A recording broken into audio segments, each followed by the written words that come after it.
Meeting of the Sacramento Metropolitan Air Quality Management District. Would the clerk please call the roll?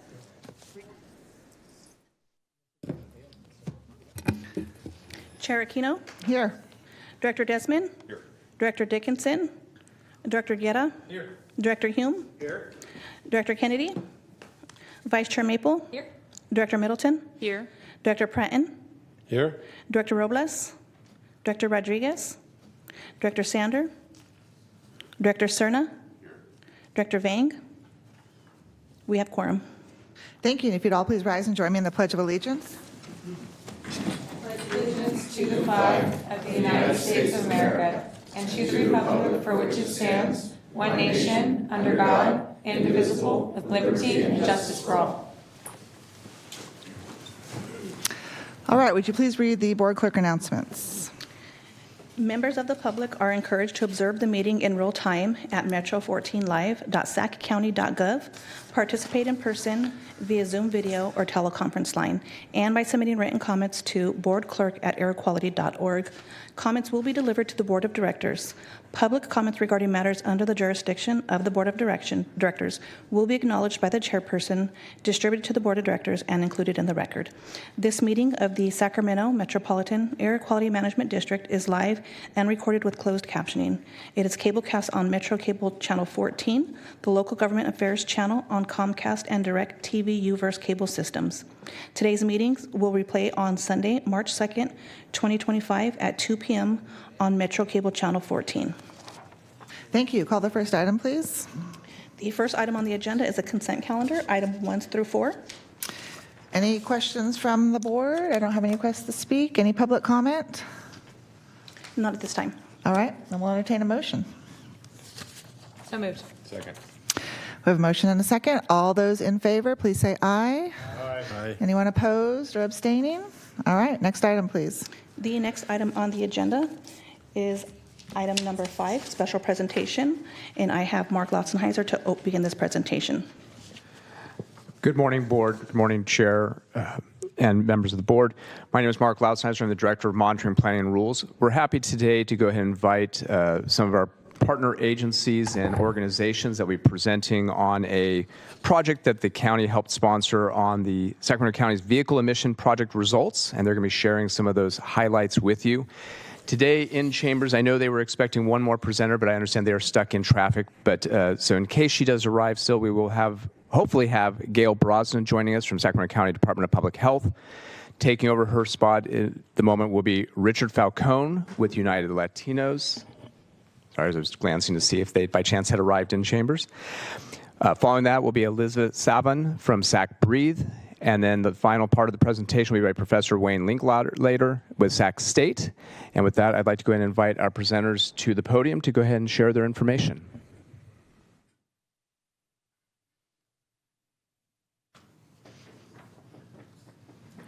Welcome. Thank you. Thank you very much. Chair, Board, I'd like to introduce myself.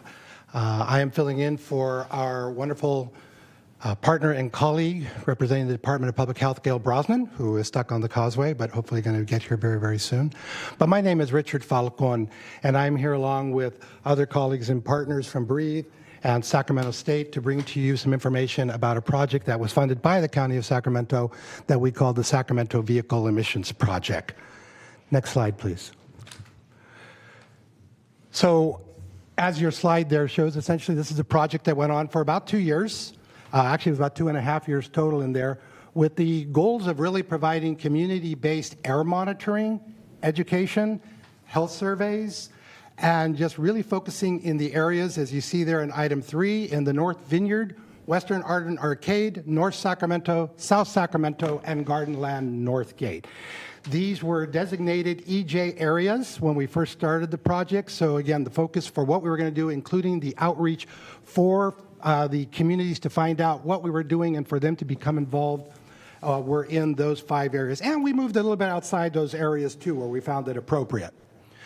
On the outcomes here, I want to let you know that we did some wonderful surveys for that. In fact, those surveys were translated into, if I remember correctly, almost 8 different languages, making sure that we are of service to all of the communities that were in that area there. And Elizabeth will be going through some of those survey results, and you have some of that information in front of you right now from those surveys that we conducted. Also, with Dr. Linklater here, you will see some of the results of the mobile air monitoring that we were able to conduct over the period of time and some of the outcomes from there. And we have created a journal article with an executive summary, which we posted on our respective websites for you to review as well. It was a very, very exciting piece for we at United Latinos and so many others of our CBOs that also joined us, and you'll see and hear more about them in future slides. So with that, I'm going to turn it over to my partner, Elizabeth Savin from Breathe. Thank you. Hello, everyone. So in addition to the Sacramento County Department of Public Health and us, the Sacramento State Department of Environmental Science and Breathe and United Latinos, there is also the Health Education Council, Valley Vision, and as well as LPC Consulting Associates, who served as the external evaluator overseeing the community survey. Community-based organizations, or CBOs, such as Climate Plan, Gardenland Northgate Neighborhood Association, Mutual Assistance Network, and Theatre Nagal, played a vital role in engaging residents, conducting educational meetings, and collecting survey data. These organizations were essential in fostering meaningful community engagement, providing education, and ensuring that project partners addressed community-identified air quality problems, concerns, and vehicle emissions issues. CBOs also supported participant recruitment and encouraged resident involvement in data collection. And Theatre Nagal further enhanced outreach efforts by developing theatrical performances in both English and Spanish, using entertainment as a tool to educate communities about air quality and vehicle emissions. Next slide, please. So in this next slide, you'll see the 6 key milestones of this project, which I'll go over briefly since we've covered the first 2 already. I'll start with the 3rd milestone, which is the outcome of the community survey. We surveyed over 1,200 residents with over 500 surveys collected from the focused environmental justice community of this project. We then compiled 4 community reports, each reflecting one of the 4 EJ communities, as well as a countywide report.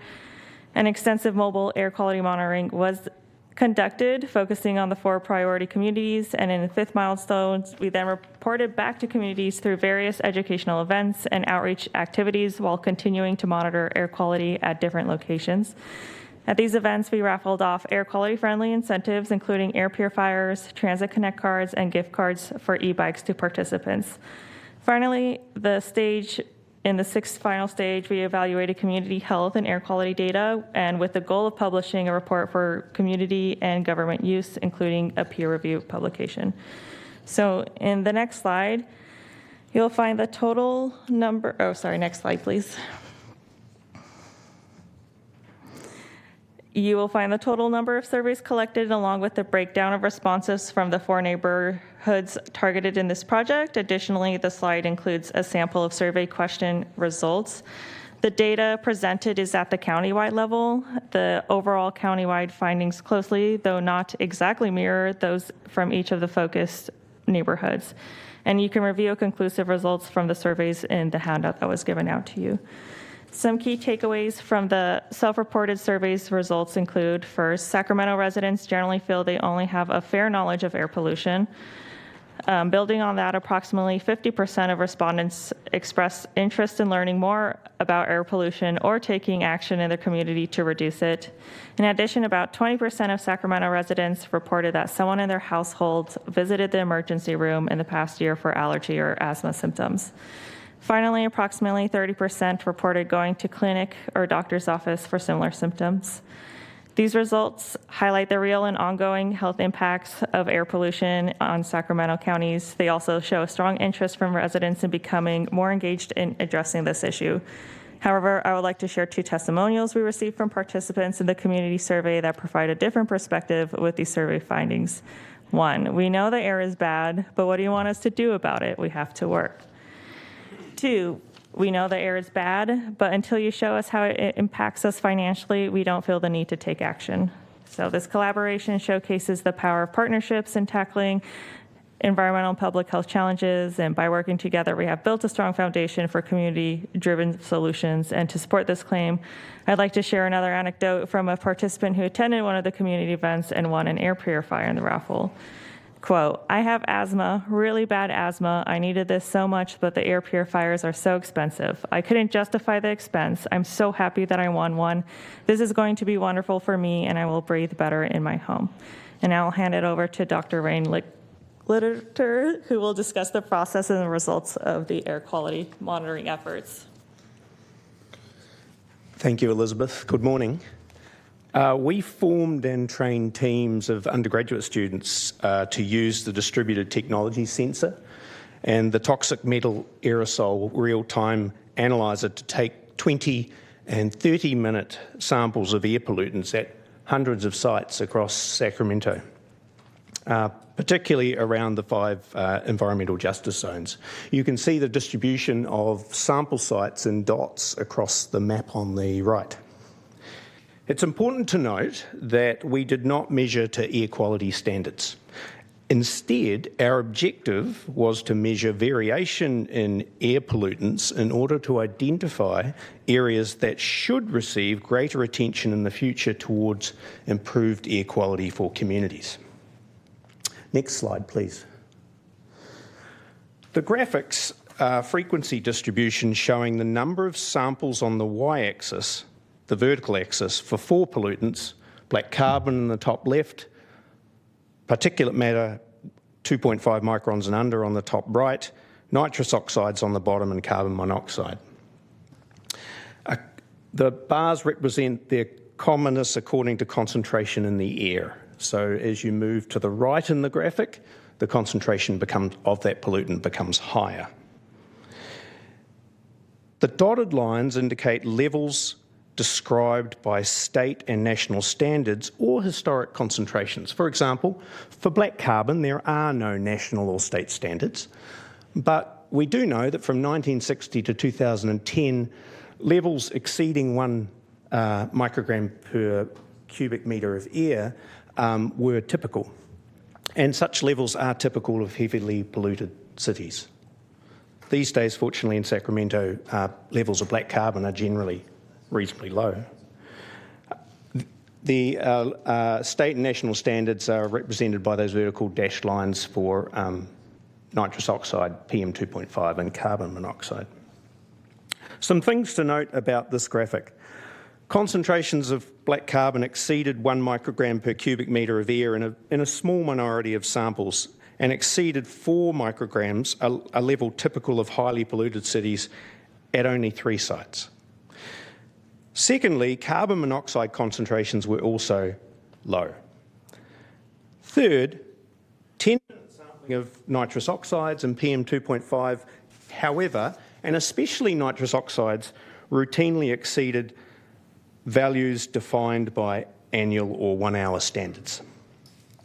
Our measure of variation among these pollutants leads us to reassure about levels of black carbon and carbon monoxide, but recommend continued focus on lowering nitrous oxides and PM2.5. Next slide, please. These are heat maps of pollutant concentrations. The hotter the colour, the higher the concentration.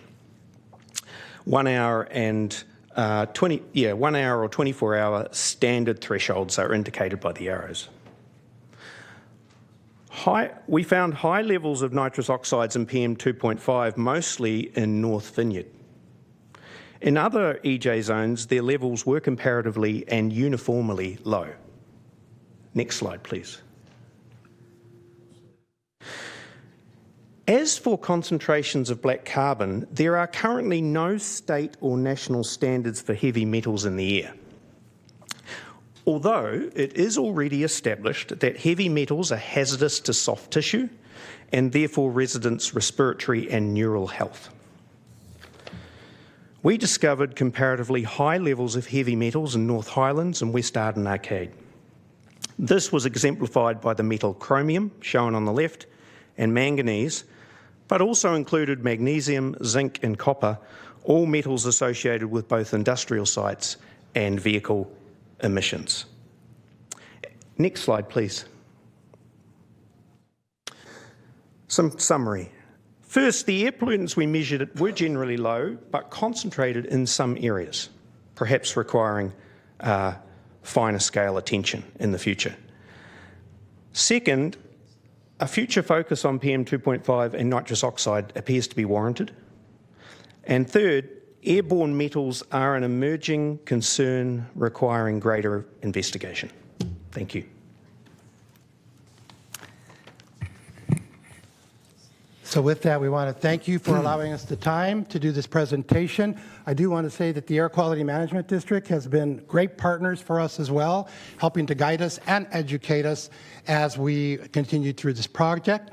And really, I want to thank the Department of Public Health, who really championed all these community organizations to come together, do this project, and provide this report for you. And we are open for any questions you might have. Thank you for your time. Thank you for the presentation. We do have some questions. Director Cerna. Thank you, Chair. Dominant questions for the speakers. I have a question for Dr. Ayala. The first bullet concerning their conclusions that pollutants are generally low, how do we reconcile that with the unwelcome mantra that we have to grapple with, and we have grappled with historically, that this is one of the most compromised air basins in the country? Well, you have to be mindful what the numbers mean. And that's why I'm asking. It's not unusual to see concentrations of any pollutant.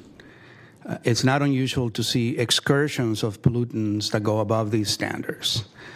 At the same time, for the period that they sample, it's also not unusual to see concentrations that, as they pointed out, are low.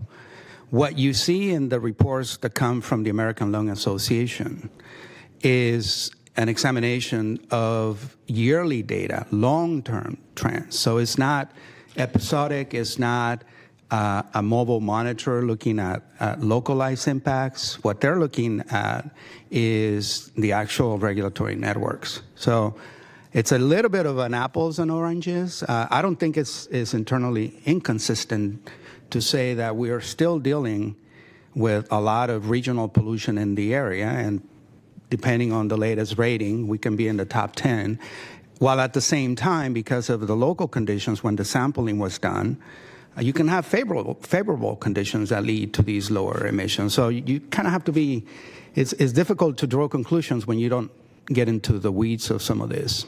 I really appreciate the explanation. I kind of set you up because I think that I suspected that was going to be pretty much the answer. And while I certainly do appreciate the work and intent that went into it, I think studies like this done that are or completed that are within a much smaller amount of time and use a smaller geographic footprint for their study area and come to that conclusion, as kind of blatant as it was, can kind of confuse the message. So we have to be very careful about, a very, very, very limited study or research, if you want to call it that, like this, when, we've been a non-attainment area for as long as we have. And I know that, like you said, apples and oranges, ozone, I don't know that ozone was part of this research effort, but I just want to make it clear that just because it says pollutants were generally low, it's not running contrary to the fact that we still have such a massive challenge on our hands. If I may add, Chair Aquino, I like you to think about the value of projects like this being more in terms of socializing the ability to collect your own information, because information and data is power. And I think, to your point, in the old days, it would take a regulatory agency, a regulatory network to get this information. With the advent of technology for monitoring that is readily available, all of a sudden you democratize the ability to actually monitor your own air pollution. So I think that's one of the values here. You raise the level of awareness that the community can have in terms of controlling their own information and obviously protecting their own health. To your point, as you know from your background at ARB, the definition and determination of attainment it's a complex process. I mean, there's a lot of details that go into that, and it's got a very specific definition. So I appreciate your comment because it is important to keep it in mind. Thank you. Thank you. Director Guerra. Yeah, thank you. I do want to underscore again the importance of making sure that, and in the process of how we move forward in this, that we don't confuse the message. I think that's number one.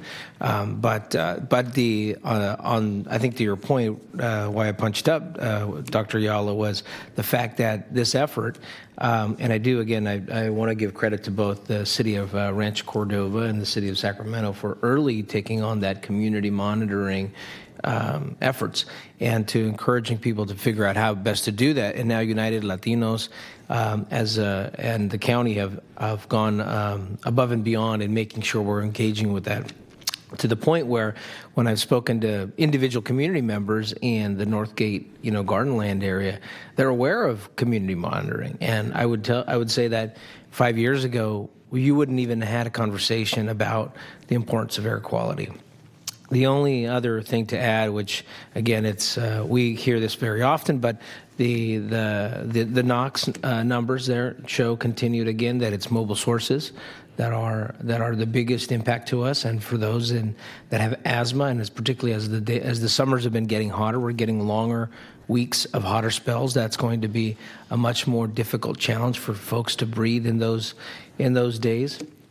And so it's incumbent upon us, if we're going to, as we are working, there's a lot of conversation about growing our regional economy. And in that effort to grow our regional economy, there may also be more mobile sources in the goods movement. And so I think our effort to be able to address that and reduce the emissions of those mobile sources while growing our economy, because the point that was made was people are concerned about their health, but they're concerned about their livelihood and vitality as well, or families' financial vitality in their income.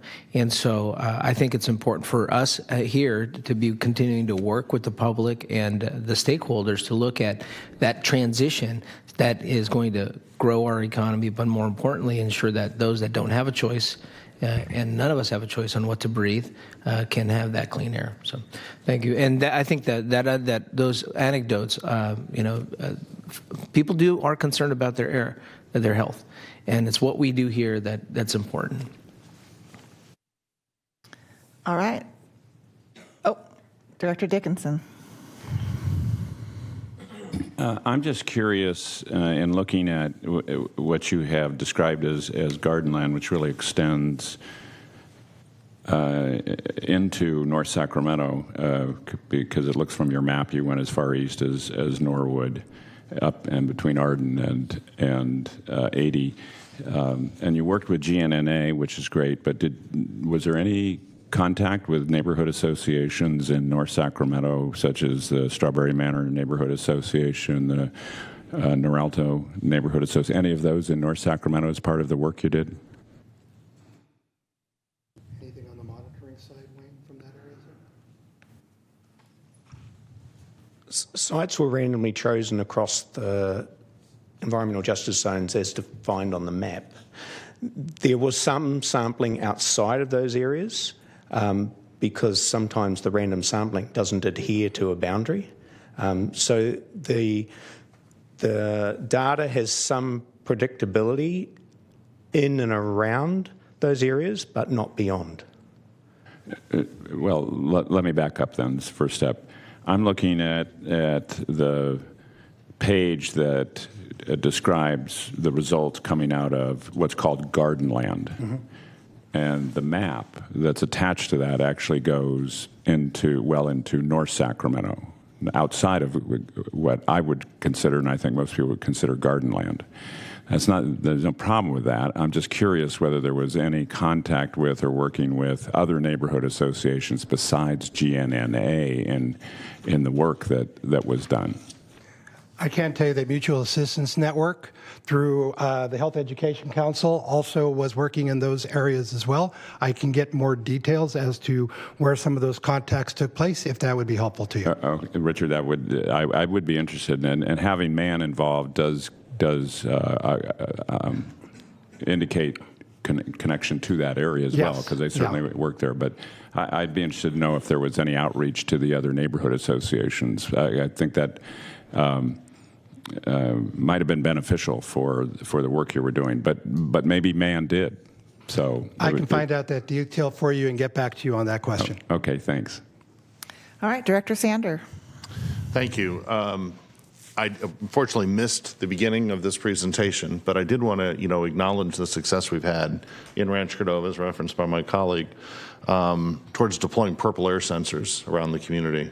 Engaging the community in a manner in which they would host the sensor, maintain the sensor, make sure the sensor was working, but the city purchased it for them, was really cost-effective way of engaging our community in some data collection, some acknowledgement of what their local air quality was, when there were no sensors near us in Rancho Cordova in the system in the region. And so we were able to find that method. But the citizen empowerment that brings, the engagement of the resident to the work of an agency like this that for most people would be pretty obscure, I think is really important. I mean, all too often in government, we sort of figure out ways that we can step up and improve things, and we don't actually engage citizens in things that are meaningful. We invite them to a meeting, we feed them a hot dog or a carrot, and say, oh great, we engage the public. Not really. But if they're hosting something that they have to maintain for us, that's engagement, right? Now they can look on the website, they can look on their phone, they can see what's happening. So I'd say the more the better of that sort of engagement, because that's what citizenship really is. It's participation, it's not consumption. Well said. Thank you. Thank you all for your work on this, and thank you for the presentation. Thank you. All right, next item, please. The next item on the agenda, item number 6, Air District and Education and Training in the Region, and I have Megan Shepard in Chambers to give a presentation.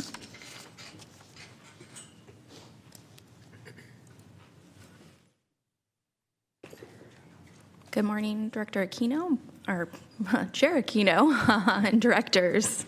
I'm Megan Shepard. Oh, I am without my voice today. Megan Shepard, Director of Administrative Services. And I'm going to give a presentation on the district's intern and fellowship program. From learning to leading, educating the next generation of air quality professionals. Next slide, please.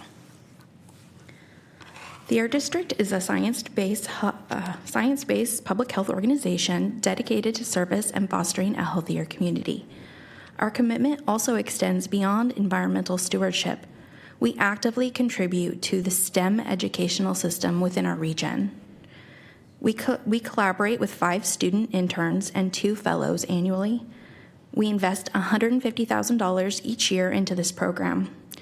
We are dedicated to both public health and the advancement of STEM education, ensuring a brighter future for the next generation. Next slide, please. Our interns and fellows play a crucial role in driving our innovation and climate action initiatives while contributing significantly to workforce growth. This partnership offers a mutually beneficial experience, empowering students with practical knowledge and real-world skills while enriching the district with fresh perspective and enthusiastic talent. Next slide, please. This is a mutually beneficial exchange. It's a win-win for both intern, fellow, and the district. Our interns and fellows provide increased capacity for high-impact projects, fresh perspectives, and new approaches, and opportunities for district staff to mentor, coach, and lead. The district provides hands-on, real-world professional experience, opportunities to connect with leaders, policymakers, and professionals, and access to professional development and portfolio projects. Next slide, please. So how learning turns to leading. Early exposure to environmental careers for high school students, one-on-one mentorship for college and university students, and responsibility for a deliverable. This is a really important factor. We want to make sure that each fellow and intern have a deliverable at the end of their time with us so that they can take that on with them for in grad school or future employers. Next slide, please. Interns and fellows have been integral to our Urban Heat Island project, developing a MARTI program, community-centered planning, City of Sacramento Portable Sensor Project, community engagement, supporting mobility hubs, EV charging, e-bikes, and microtransit. Next slide, please. Our interns and fellows come from exceptional partner organizations, including Civic Spark, Sacramento State, Sacramento Academic and Vocational Academy, SAVA, UC Davis, and Crystal Ray High School. We are fortunate to collaborate with these institutions in cultivating the next generation of air quality professionals. Next slide, please. Nearly 10% of our current full-time employees began their career with the district as interns or fellows. Each of these dedicated individuals have brought their unique expertise and passion to the agency, shaping it into the thriving agency it is today. Just leaving that up there so everybody can see our wonderful, amazing staff. All right, next slide, please. Our commitment to the future. We continue to partner with various organizations like SMUD, Valley Vision, SACOG, SAVA, Green Tech, and others to highlight innovative technology, climate trends, and gaps in workforce. We help to modify training programs and curriculums to fill those gaps and prepare emerging technicians, engineers, and climate professionals. Next slide, please. And thank you so much for giving me an opportunity to share about our wonderful program for interns and fellows. So we do have a couple requests to speak. So do you have to, is this open to any student, or you have to go to one of those affiliated like Sac State or UC Davis? No, those are just the partners we currently work with at this time. Got it. Okay. Vice Chair Maple. Oh, thank you, Chair. I really appreciate it. Well, this is always really exciting to me because obviously everything that we do, whether it be in the air quality district or any of the other various GPAs that we sit on, we need to make sure that we have a plan to train the next generation, right? We know these issues are important. They're going to continue on long after our times, and that we have people who really care about these issues and they want to be involved. They want to get trained up. So I'm really glad to see that we're invested in doing that and we're a part of that work. We may not know the answer to this offhand, but approximately how many students have gone through these programs to date? I don't have that offhand Totally. Because it was amazing to see that we had 10% still with us, but that doesn't account for the many that have gone to the several other sister organizations. When talking to my fellow directors about this, many go on to other environmental-based careers, just finding out their love for air quality work and environmental-based work. So they may not stay in air quality per se, but they go on to, like careers. So I can get you that information. That'd be for great. sure. Perfect. Thank you so much. Yeah, it'd be really interesting to know, just to kind of keep in our back pocket, and then also as we're out in our various communities, as we're talking to young people, get them opportunities so they can get involved. I know I certainly come across a lot of young people who care about the climate, care about air quality, and maybe don't necessarily know how they can be a part of it. One other thing that just kind of came to my mind, I know that we're currently doing these programs and those are a part of our priorities, but just wanted to provide some direction from us here that, if there's other ways that we as a district can get involved in kind of prepping the next generation, the future of leaders for air district and air quality, and also related to the future technology that we're going to see. We have the technology that we have now, but we don't know what's coming before us, and that's going to continually change. And so I'd be really interested to make sure that we're always kind of ahead of the game on that. Definitely. Thank you. Thank you. Director Guerra. Thank you, Chair.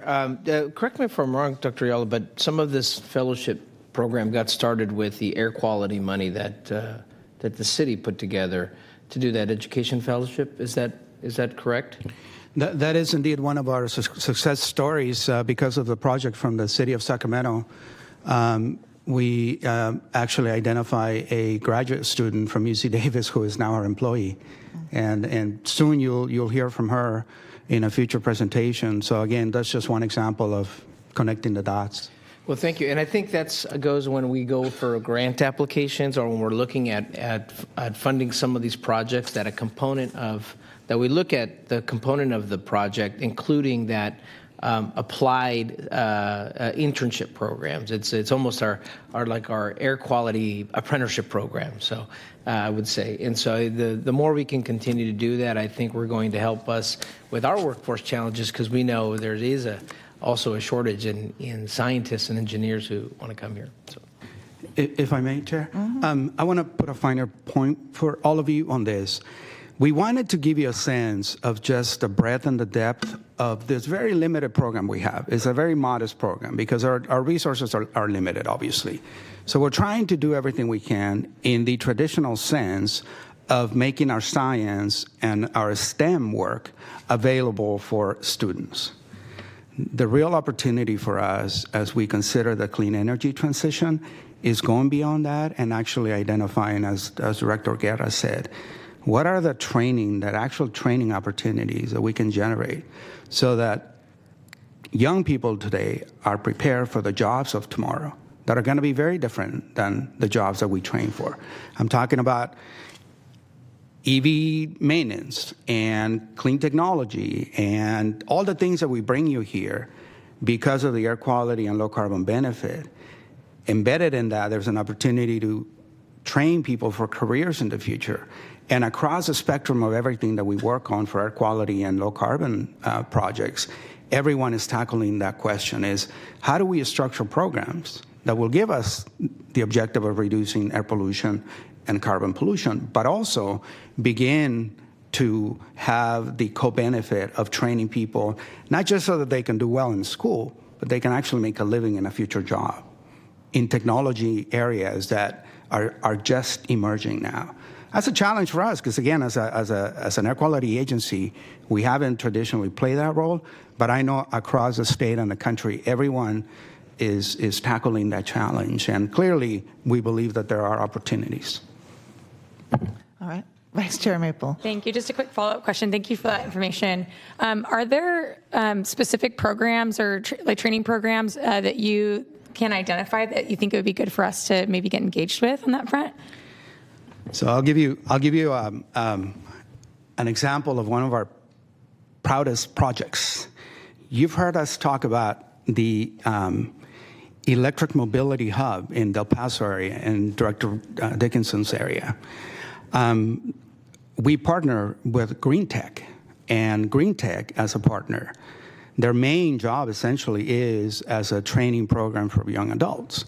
So the thinking behind that project that, again, is promoting electric mobility, zero-emission vehicles, community development, all of that, had a very strong and direct element that had to do with training these kids that Green Tech works for. And now they just continue to expand that. So that's just one example. And there's other projects, and we always go into these projects with that in mind now. It's like, what is the opportunity here to actually turn it into, again, not just education so kids can do well in school, but really, is this something that they can make a living from in a future career? That's really helpful, yeah, because I know that's something that we talk about a lot is, I know my generation, at least, we were, it was crammed into our head since we were young, go to college. But the reality is that we don't have enough people who are trained for skilled jobs, and maybe too many people who have degrees. And so I think that there's now a shift to go back to that kind of workforce training and getting people into highly skilled jobs. So I certainly would be interested in more opportunities like that. So if they do become available, I think this board would like to hear that. Thank you. Thank you, Director Robles.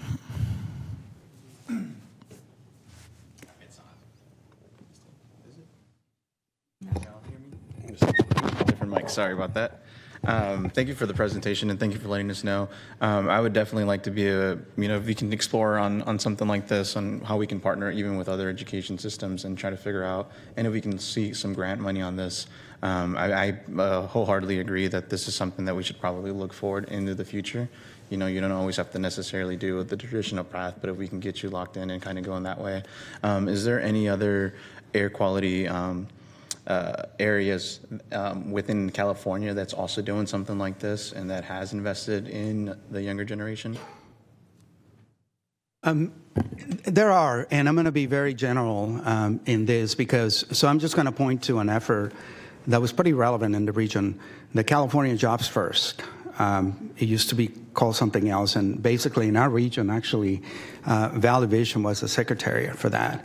That was essentially all based on workforce development and training. So there are these programs that are focusing specifically on that. Is how do we continue this transition to clean technology and cleaner air, but at the same time, not forget that people need to train out for the future jobs, right? So I would say if you're interested, we should do a deeper dive on this California Jobs First, because our Valley Vision friends invited us to the table because of the connection to, again, air quality and climate action.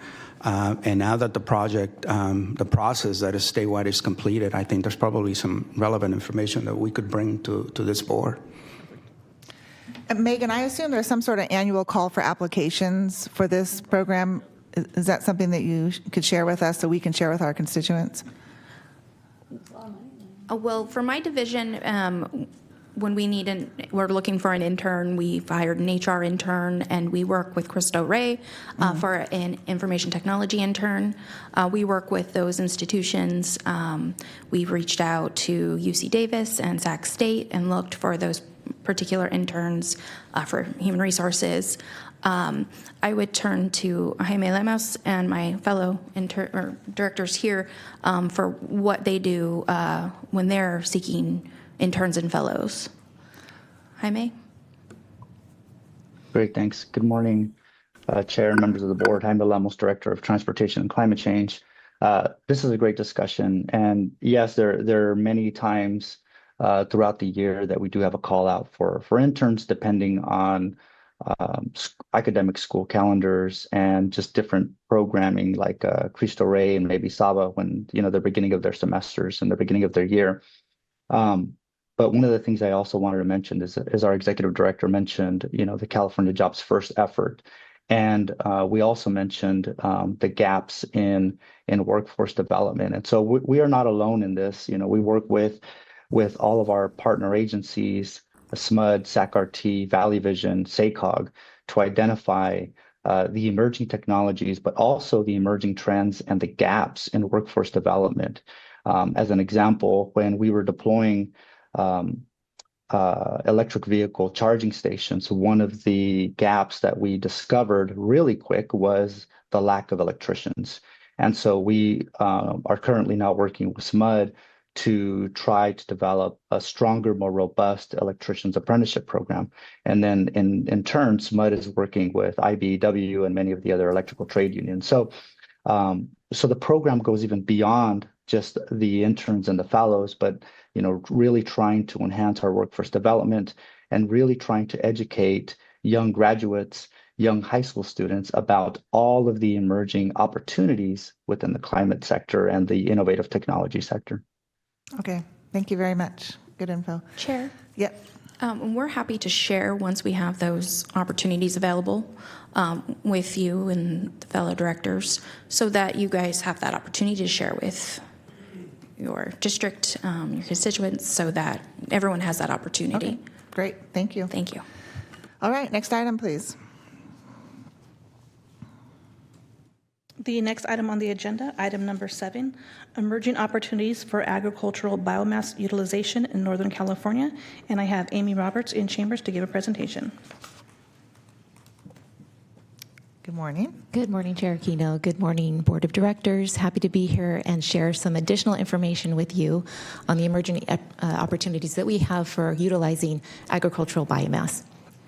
Last month, we did come to you and shared information on our agricultural burn and smoke management programs. We shared at that time a little bit of information about our biomass utilization efforts, but we have more to share and more to expand upon today. So next slide, please, Selena. All right, so just to review, you're all very aware agriculture is a big part of the California economy. It makes up almost $60 million of commodities.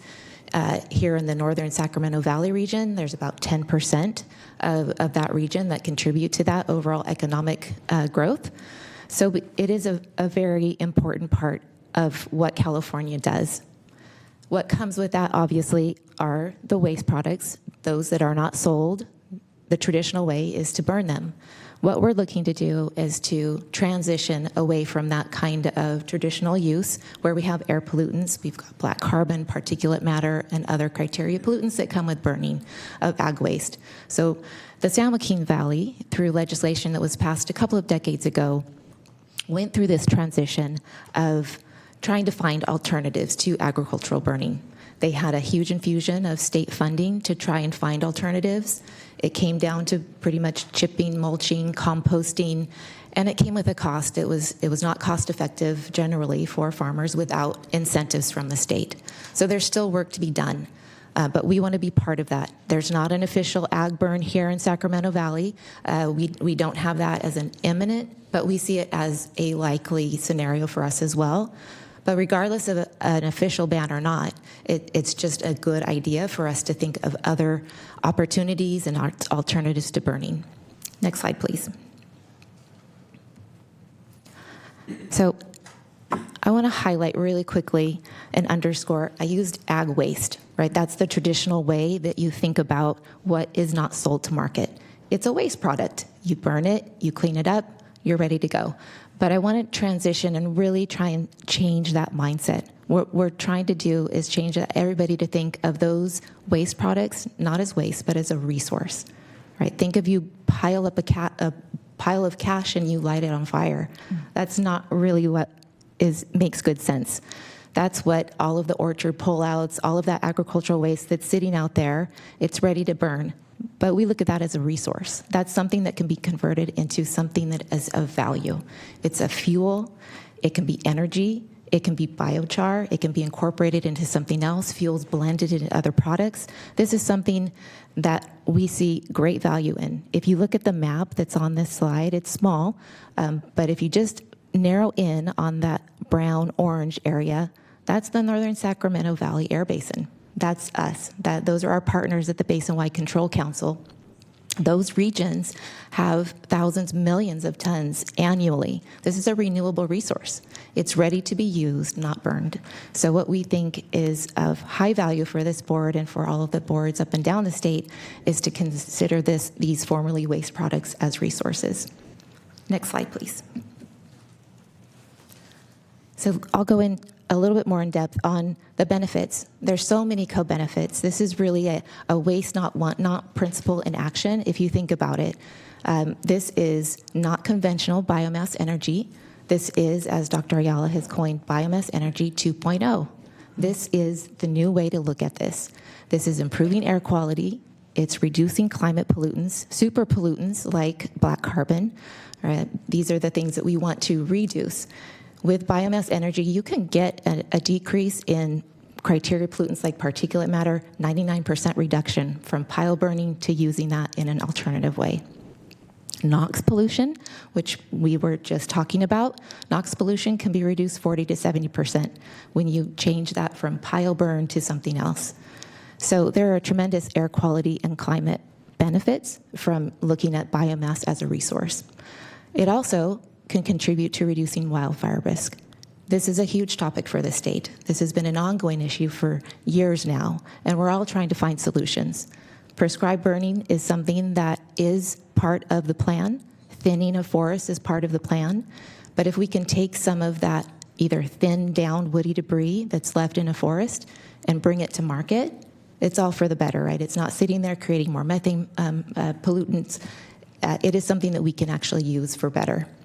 It's also, we came last month and we talked about heat energy crisis, right? Heat emergency events. Wouldn't it be great to diversify our energy portfolio and have this annual renewable resource of biomass used for energy production in a cleaner technology way, something that's non-combustion, right? Old combustion is old biomass. Biomass 2.0 is smaller scale. It is something that we can have closer to the biomass resource than feedstocks itself. So it's a new way of thinking about it and looking at it. And again, it's really a win-win-win-win, multiple win strategy for us. Next slide, please. So obviously, all of those co-benefits mean that we need to do a lot of advocacy, a lot of education, and that's what has been going on. I want to highlight first off, Director Guerra had hosted and put on a great workshop yesterday on the hydrogen economy, specifically talking about how we transition to hydrogen for heavy-duty vehicles. Biomass utilization was also part of the conversation. That workshop had a lot of different stakeholders, and it was a really well-attended and really great and informative event. The Basin-wide Control Council, which is also chaired by Director Guerra this year, is pushing forward educational and advocacy work, and there is a planned two-day event in April 2nd and 3rd, that is going to bring together the Basin-wide Control Council elected officials, those members, along with our technical advisory committee members, to come to the Capitol, talk with our legislators, talk to committees, talk to others that need to hear this. We need a multi-strategy solution for so many reasons, and it's to educate people about the use of biomass and all of those co-benefits. There also is our legislation, SB 88, and I will leave that to Dr. Ayala. He will be speaking about that more in his Air Pollution Control Officer's report later on. Next slide, please. So I want to also highlight one of the early projects. This is an indicator of success. This is an indicator that this technology, this alternative technology, is ready for deployment. There are a handful of projects throughout the state that are going to bring biomass to hydrogen production. We're highlighting here the Ecomotive project because this is going to be the first biomass to hydrogen project that we have in Sacramento County. It's located in the southern part of Sacramento County, or planned to be located on Twin Cities Road and Highway 5. This is taking ag and forest biomass and turning it into a syngas using non-combustion gasification process, storing it, and then using that to fuel medium, heavy-duty, and light-duty vehicles. So this is one of the projects that we believe is going to just keep that synergy, keep that energy going towards hydrogen production. Next slide, please. So this would be located in an ideal location. If you look on the map there, you'll see that that station where it will be located, there isn't anything else nearby. So there is a gap, a critical gap that needs to be filled, and this station and location will provide that fueling infrastructure along a key major corridor, since it's right off Highway 5. Next slide, please. All right, I'm going to pause right here, and what I'd like to do is go ahead and ask my colleague, Director Jaime Lemos, who is the Director of Transportation and Climate Change. He and his team have been at the forefront of bringing this project to the county. So I'd like to turn it over to Jaime to add any other additional details that I might not have covered, and also for him to go over the complexities of biomass feasibility and bringing these companies here. Jaime? Great, thank you. Good morning again. So this project is super exciting for the region for many reasons, as A&B mentioned already. One of the specific regions is that, as many of you know, here in the Sacramento region, many of the facilities that produce hydrogen do not produce hydrogen for fuel for our region or for Sacramento. And so much of the hydrogen that's being produced here in Sacramento is really being exported out. And so this project here today will actually produce hydrogen and dispense it for light duty, medium duty, and heavy duty projects. And this is particularly important because as many of the California truck fleets are transitioning to zero emission or transitioning to meet their fleet mandates from the California Air Resources Board, projects like this are important to support the fueling infrastructure. And so, you know, it's a little bit challenging because if it was easy to create these projects, they would be all over California's I-5 and 99 corridor already. But obviously, there's a lot of challenges, and there's a little bit of, you know, some of the challenges here in California and even in our agency. So I'll talk a little bit about these. There needs a lot of upfront capital in order to put these projects in place. And as many of you know, the technology is also emerging and innovative. And there's a lot of different types of technologies that can support this type of conversion. And so as we vet the technology, as the technology emerges and is maturing, we have to be very careful and mindful on how we support these types of projects.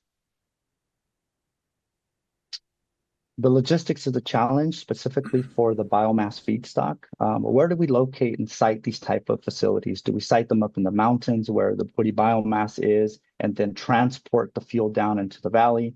Do we locate and site these facilities in the valley and then, get the woody biomass and then transport it to the facility? Seasonal feedstock supply chain can also be an issue. So some of these are just some of the challenges as well. In addition to all of that, the challenging of getting all of the permits required through the local jurisdictions. And so there are many land use jurisdictions, there's our quality jurisdictions, and even sometimes Cal Waste and also California, or I'm sorry, the Sacramento County EMD as well. So lots of challenging permitting requirements as well. Next slide, please. Oops, I'm sorry. Would you go back one more? So with all of these challenges, it takes a lot of commitment to put these projects in place. Deploying biomass projects are more difficult because of the waste stream. However, today in the room, and as Amy highlighted already, we are showcasing the Ecomotive project, which is addressing a lot of these issues. And so the project already mentioned is off of I-5, off of Twin Cities Road, and it is in a key location to serve many of the trucks that will be passing up and down through the California corridor. At this time, I'd like to introduce Jeff Dershey, CEO of Ecomotive, and Steve Rambaugh, CEO of Windbridge Energy and the co-founder and head of development for the Ecomotive biomass to hydrogen conversion and fueling facility at Twin Cities Road and Walnut Grove. Thank you. Welcome. Thank you, Jaime. Thank you, Chair, Vice Chair, and Board. We were at the workshop yesterday, and so I want to put a special thank you to Pro Tem Guerra for setting that up. Hopefully we provided some value, but we took a great deal of value from it to see large and small companies contributing to what we're trying to accomplish. So we're very excited to bring our vision to you and to share our plan of execution. As it's been said, it's renewable hydrogen from woody biomass. And it will be woody biomass derived from wildfire mitigation projects as well as agricultural waste. I chuckled at one of the slides in Amy's vision because if you drive from I-5 to Ileton, you'll see those piles. They're out there right now, those orchard removal piles. So we talk a lot about CO2 and how we minimize CO2. We basically taking organic carbon in the environment and converting it into a pure renewable fuel. And we sequester carbon in a couple of ways. Biochar is number one. We're supporters of SB 88.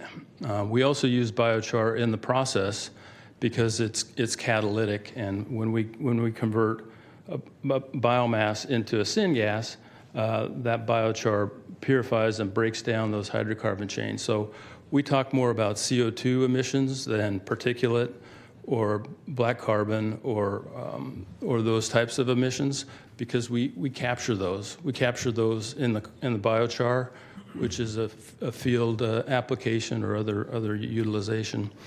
And at the end of the day, our clean hydrogen production is carbon negative.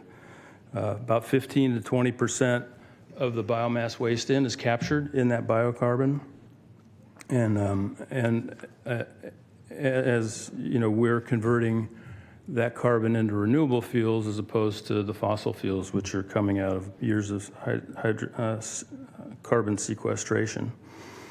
So this is a hydrogen production and fueling station that will be off of Twin Cities Road. It's about 4 miles off of I-5. We hope it's the first of many. I-5 is strategically located between the urban fleets, such as Sacramento Regional Transport and the others we met yesterday, and the agricultural source of the biomass leading into the San Joaquin County.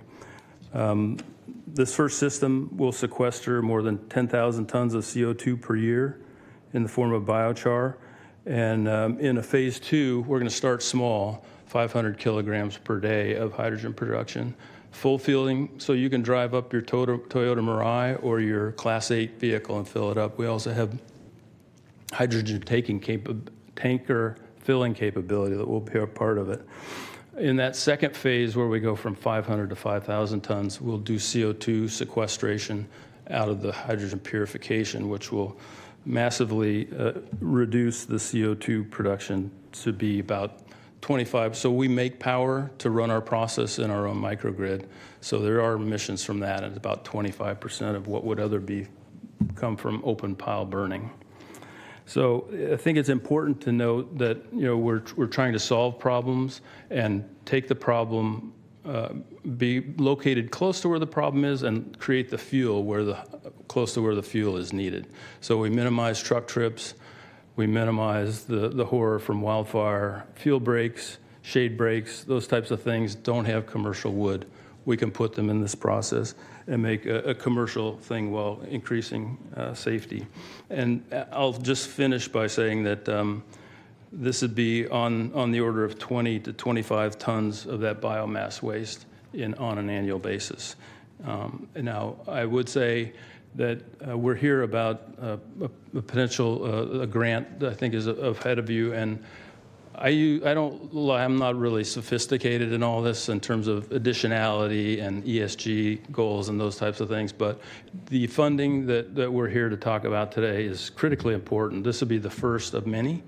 We're not making massive plants. We're making small plants that can be distributed where they're needed, but this would be the first of many, and the funding would be very helpful to keep that ball rolling.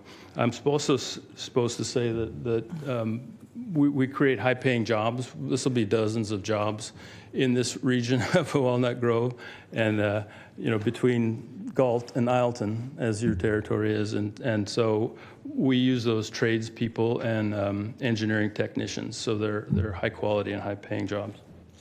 I'd like to add. Go ahead. So this site, why we picked this site is it's actually co-located with an ag trucking company. And so there's a diesel filling station there. It's on 52 acres. We've gone out to community and talked to all the neighbors. They're all for it. There's mostly large ag properties around this site. And so we actually went to the fire marshal, met with the commission. They have given us a letter of tentative approval on what we presented. And so we've gone and done the outreach, and we're excited about getting this done. So we have the same people, the same engineers that did the Oakland Hydrogen Project doing our safety plan. We reviewed it with the fire department.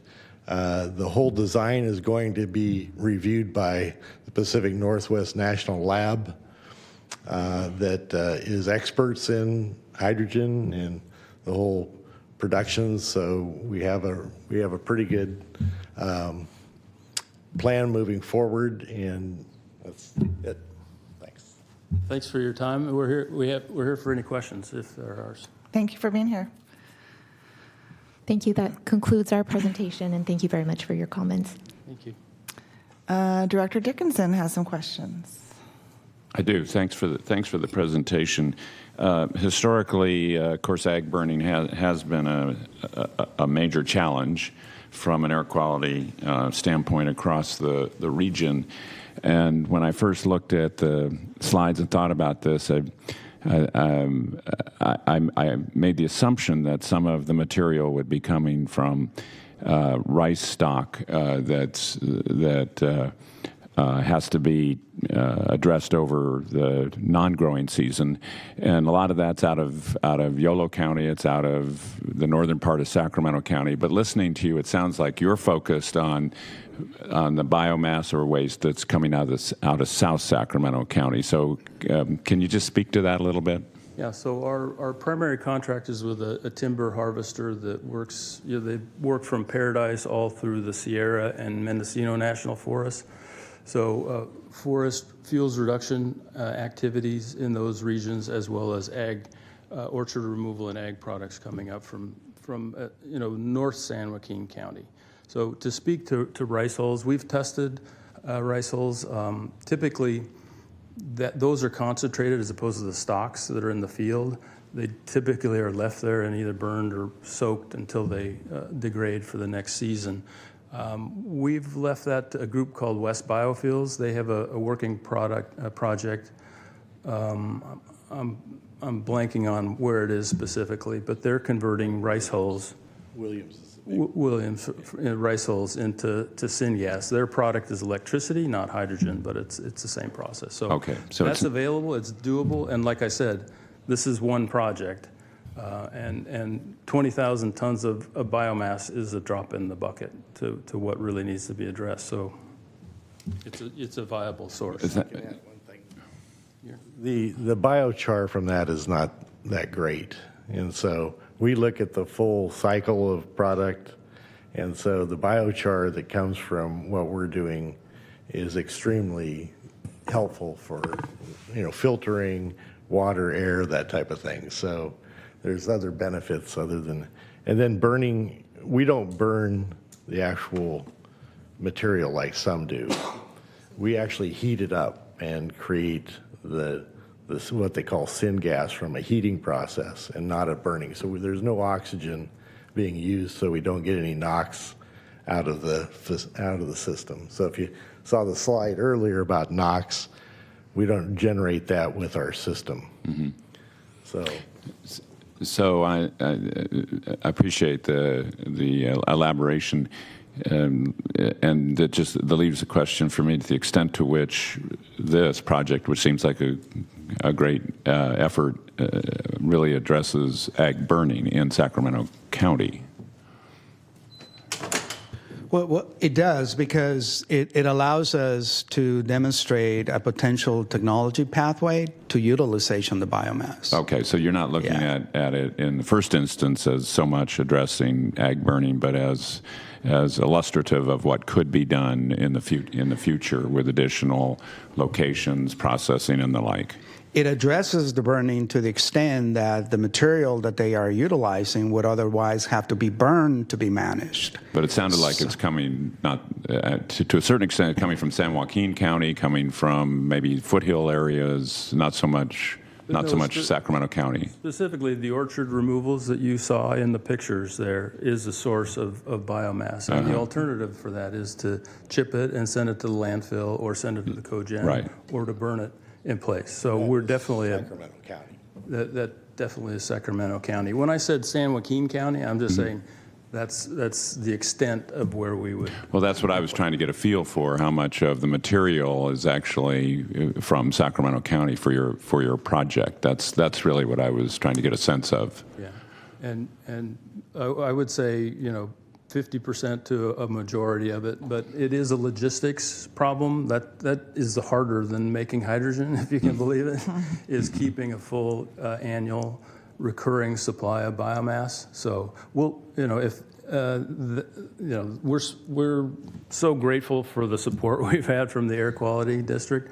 We'll really focus on starting with Sacramento County resources, and like I said, we're looking at another location in Yolo County. There's others that potentially co-locating on McClellan with Sacramento Regional Transit. So just the first of many opportunities. Thank you. Director Hume. I actually cede to Director Sander if he wants to go first. All right.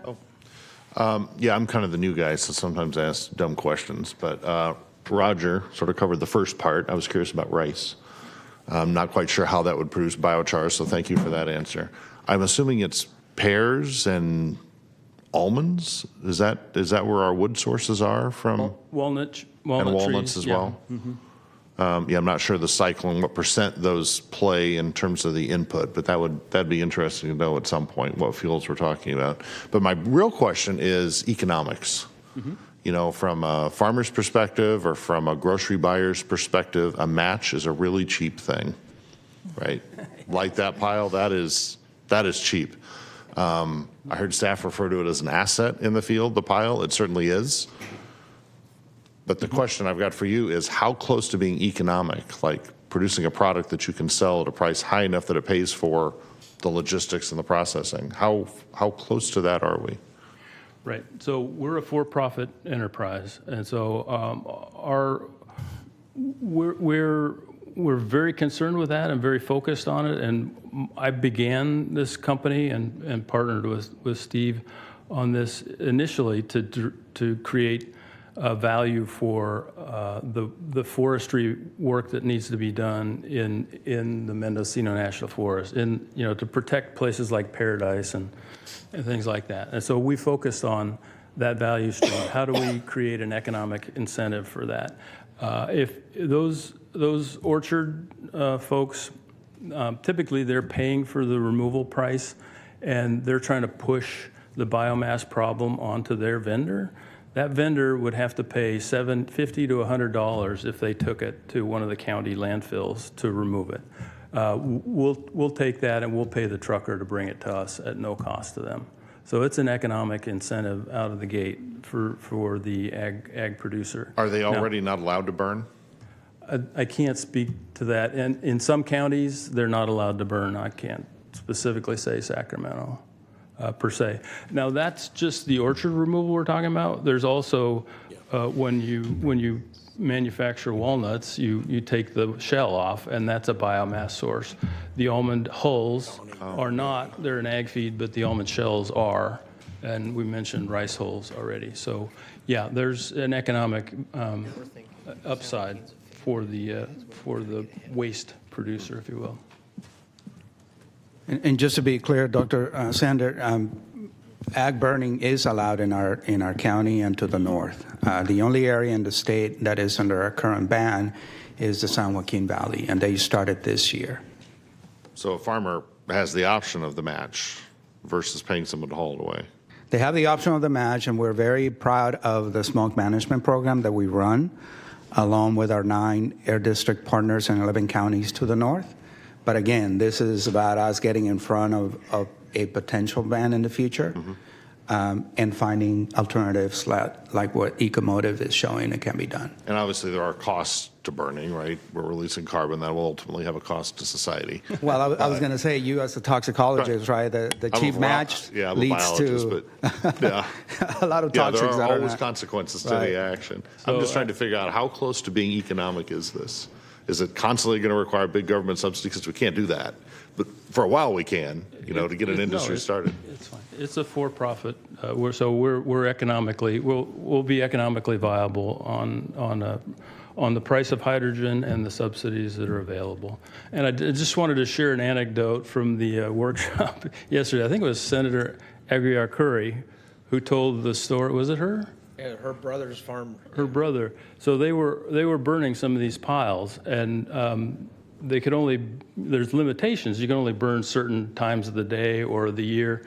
So they could only burn one pile, and they started the burn pile, and it was going, and all of a sudden they saw another pile down the way had lit on fire, and it was sadly these squirrels were in the wood pile, caught on fire, and went and lit the other one on fire. Oh my goodness. I swear to God. So you don't want that, but. Nor does the squirrel. No. No, don't. Director Hume. The economics here is that if you look at what's happened with the hydrogen production with electrolyzers and the inconsistency of their performance has really led Shell to exit the hydrogen production for stations in Northern California and all of California. And so we had a relationship that we were trying to build hydrogen stations in Northern California. Shell backed out. And so the actual economics are that we can generate hydrogen cheaper than what's being charged at the pump right now. So a kilogram of hydrogen at the station is between $30 and $36 a kilogram. If we get this into full production, we'll probably be at 12. Okay, so but we have a large investment to make to do that. So the economics is here for the groceries. If somebody's going to fill up their car, there's one location in Sacramento really to fill up their hydrogen car. My nephew has one. He's got one spot in San Diego. He has a Toyota. Our group met with Toyota's environmental sustainability person in Nashville last weekend, and they would like to support us on projects. So we actually are working with Honeywell, not only on this project, but we're working with them in North Africa. We're working with them in projects in carbon capture. And so we have a delegation from Morocco coming to Houston in May to hopefully help sequester 12 gigawatts of coal power plants in Africa, North Africa, Morocco mostly. So.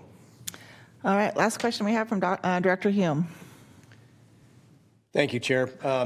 First of all, I appreciate the questions from Director Sander regarding just the overall program. If it doesn't make economic sense to the farmers, then you go down the path where you have to start using the stick instead of the carrot. And I don't want to see us do that because that raises the food cost price for everyone, right?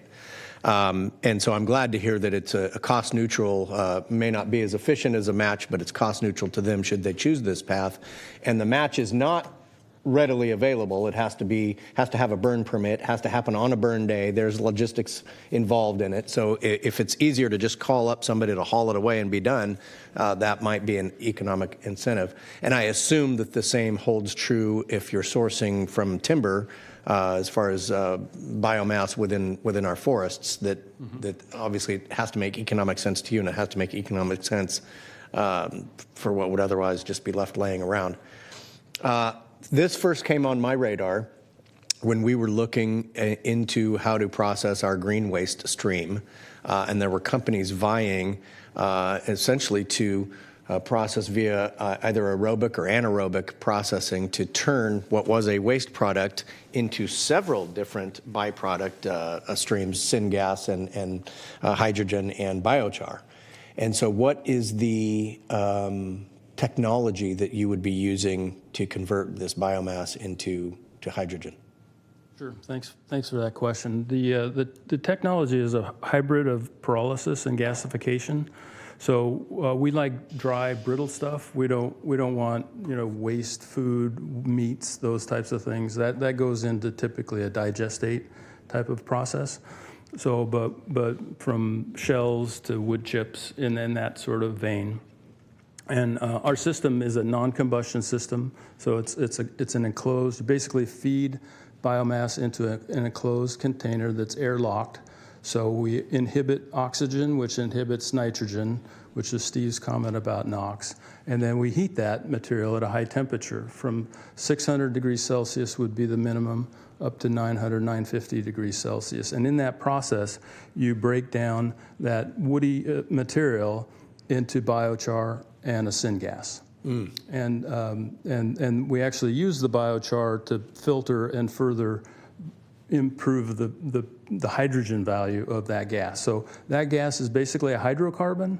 It's not methane, but that's a corollary. So it's basically a hydrocarbon that you can manipulate many ways. So if someone said, we can make methanol, or we can make diesel, or we can make jet fuel, all those things are true because you're just breaking that chain down into whatever substrate you want that product to be.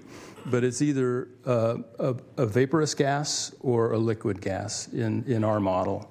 We've chosen hydrogen because once you've created that syngas, the technologies, and Steve mentioned Honeywell and others, the sophistication on breaking that syngas down into a higher higher grade hydrogen and then a pure hydrogen is well established and well known. It's not science. There's no testing. There's lots of testing, but there's no invention involved in that. And that's because the major manufacturers have made tons and tons and tons of hydrogen out of fossil fuel. And so the process is very similar. It's called steam methane reforming. We call it water gas shift. But you're basically converting the CO into more hydrogen, and then you're purifying it. And purifying it means pulling the CO2 out, and that's where we can capture that CO2 and liquefy it for putting it into sequestration or using it in a commercial product. And then what's so fantastic about it is I sort of draw this in circles, is when you purify that, it's not 100% efficient, so you're left with a fuel that we can run through generators to create the power to self-sustain this process. So biomass to syngas to hydrogen, the waste gas from the hydrogen creates electricity to sustain the whole operation. So, but other products, for us, it's biochar, syngas. In some scenarios we use a little water, in others we can be a water producer. But water would be the only other element, and then we just manipulate that syngas into whatever. We do have, I mentioned this yesterday, and since it's been asked, we do have a partner, and we're looking at some projects where instead of hydrogen, we would put that syngas through a different conversion process and create a renewable diesel. Could also be jet fuel, but a renewable diesel that's a direct drop-in, so no change to the diesel manufacturer.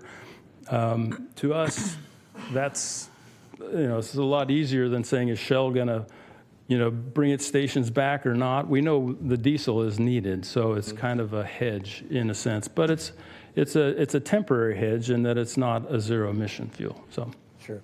Thank you for that, because the companies that I had met with to solve our purposes obviously were wet digesters. Right. And you're talking about more of a vacuum system. Growing up in Elk Grove, I remember there used to be a Kingsford charcoal plant that would have mounds of walnut shells, I believe it were, that would spontaneously combust, where they had to run sprinklers to keep the piles wet. So obviously there's a lot of heat generated naturally. If you starve out that oxygen, then you can, rather than combusting it, you're using it for beneficial uses. Where are you in your entitlement process? I can speak. Yeah. So, like I said, I met with the fire department, and they gave us a letter of support. We have been meeting with the air board about these things. So, the entitlement process is, I would put it as, we're prepping for the actual application to be put in. We're hoping that since it's a hydrogen project, that we could potentially get a categorical exemption to the CEQA. And that is because we're co-locating with the actual existing diesel fueling system or plant, and the categorical exemptions have been broadly used for hydrogen production at gas stations. So, that's our hope, but we would go through CEQA if it was necessary.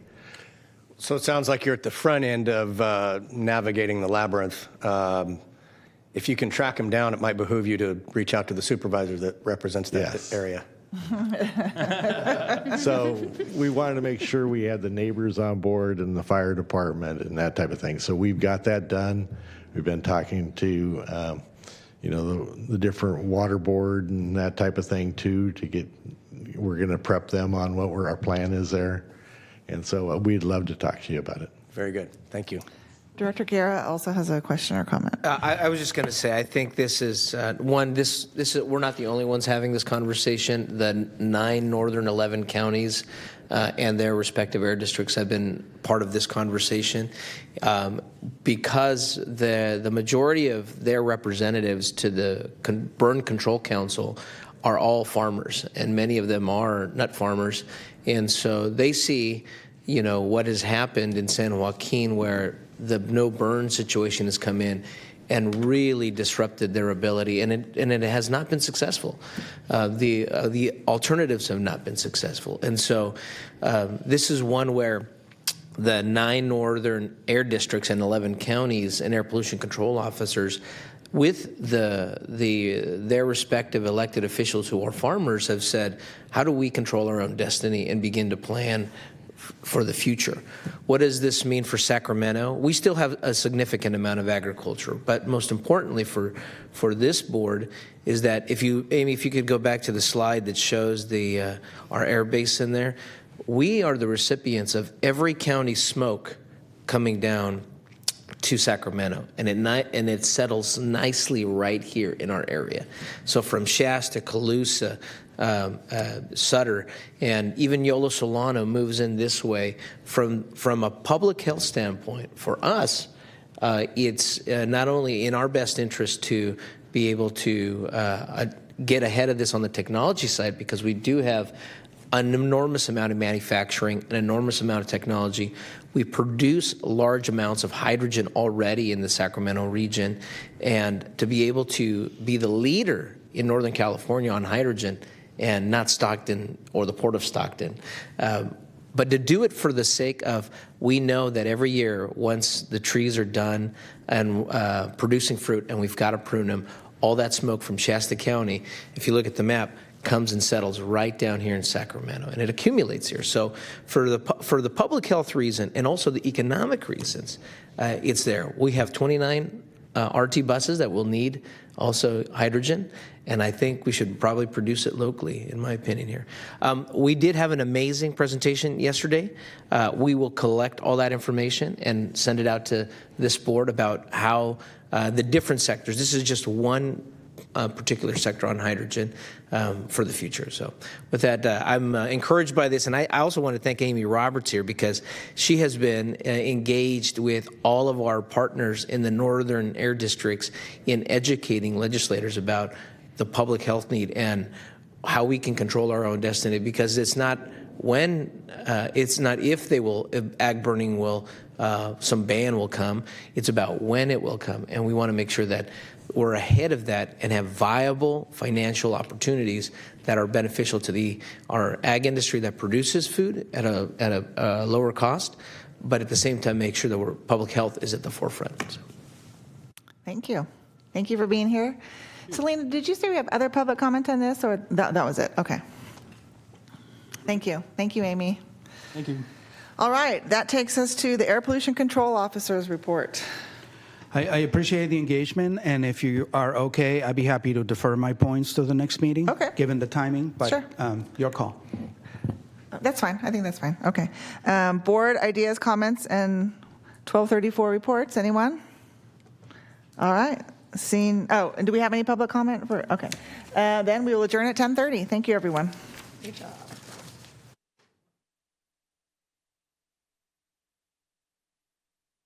Recording stopped.